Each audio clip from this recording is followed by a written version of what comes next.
Hello everybody, it's me, AkashaWolf, and today we are going to be talking about element candles. This basically goes to your altar. It's very optional. You can use these for your altar. These can go around the pentagram. I will show you an example afterwards.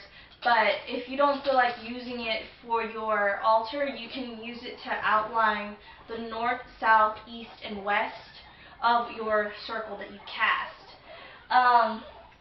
So, here we have 4 candles to represent the 4 elements. Hopefully you guys can see those.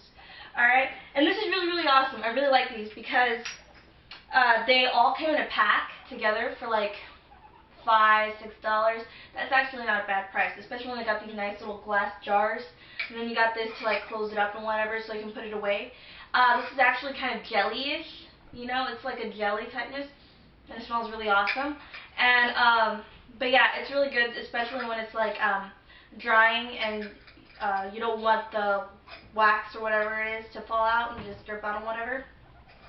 And not only that, once you're done using the candle completely, you can just basically use these jars to hold herbs. And that's what I love about it.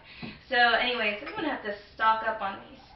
So you need 4 candles to represent the 4 elements. You can have another candle to represent the 5th element, which is the spirit, or the representation of all the the elements together, which is Akasha. And you can use a white candle. So what I'm going to be going over with you guys is the colors that you use for the 4 elements, or even incense that you can use instead to represent the 4 elements. And I have a book here that actually explains it. And it's actually a really good book that I really love.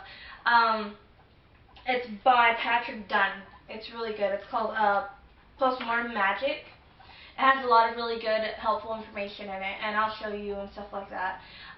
So anyways, fire is red. You use a red candle for fire. If not, give me a second. If you don't have basically fire, or the color red candle, you can use a frankincense incense, or you can use, well really, the things that you have on your altar represents elements. For example, the wand represents fire. For some people it's different, but I guess you can say it's up to you guys. So red is for fire, blue is for water, or you can use myrrh instead, and water represents the chalice or the cup that goes on your altar. But anyways, for the water element you use blue. For earth, green, which is really natural. Like a lot of this stuff is really simple and easy to know. And for some of you, you're probably wondering what color is wind, because it's not really put out there that much on what color wind or the candle would be for wind.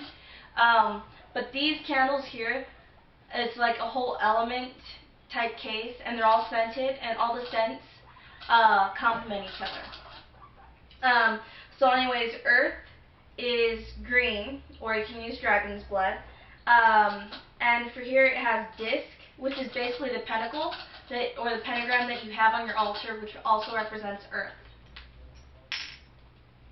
And again, you guys, you do not need these candles, but a lot of people do prefer to use them. Just saying. I'm not saying you have to use it. And for wind, you would use the color yellow candle. You guys are probably like, wind isn't yellow because then it looked like pee everywhere and you're floating around in the toilet or whatever. Well, your pee really shouldn't be yellow. It's not a good thing. Maybe in the morning when you go pee, after you wake up, it should be yellow because it's clearing you out. But for the rest of the day, it should be white. Anyways, but it makes me think of pee. Anyway, but here's yellow. Yellow is actually not a bad color. I'm making it sound horrible. So for air, the dagger, or the athame, or I guess you can say the sword, represent air. And the color yellow represents air. And the scent for it, sage, represents air. So you guys, like, this is an actually really simple type video for the elements. I'm going to show you the setup on the altar on where these candles will go.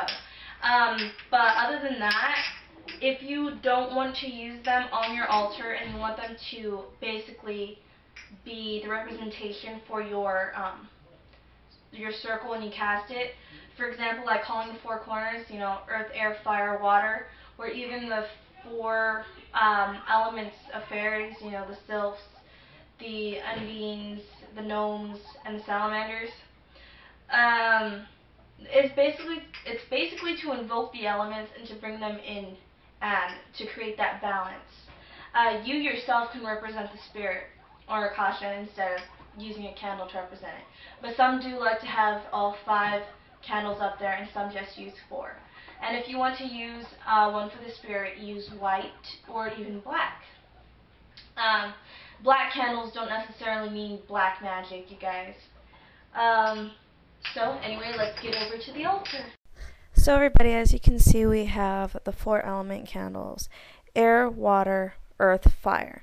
It's in the exact order as you would put it on your altar, but for north, south, east, and west, you can see it on this next one, and how you could put it down for your circle if you were to cast one. So you guys, blessed be. Lafayette, Gizmo, look at me. Flower, he's got a bigger dent on his head. I give Lafayette kisses and he starts popcorning and gets excited and shiznit. Gizmo is my little brother's guinea pig. Lafayette is my guinea pig. He's so cute and buff. I named him after Lafayette from True Blood. I love Lafayette. And this is Flower, like from Bambi. And that's Gizmo, like from Gremlins.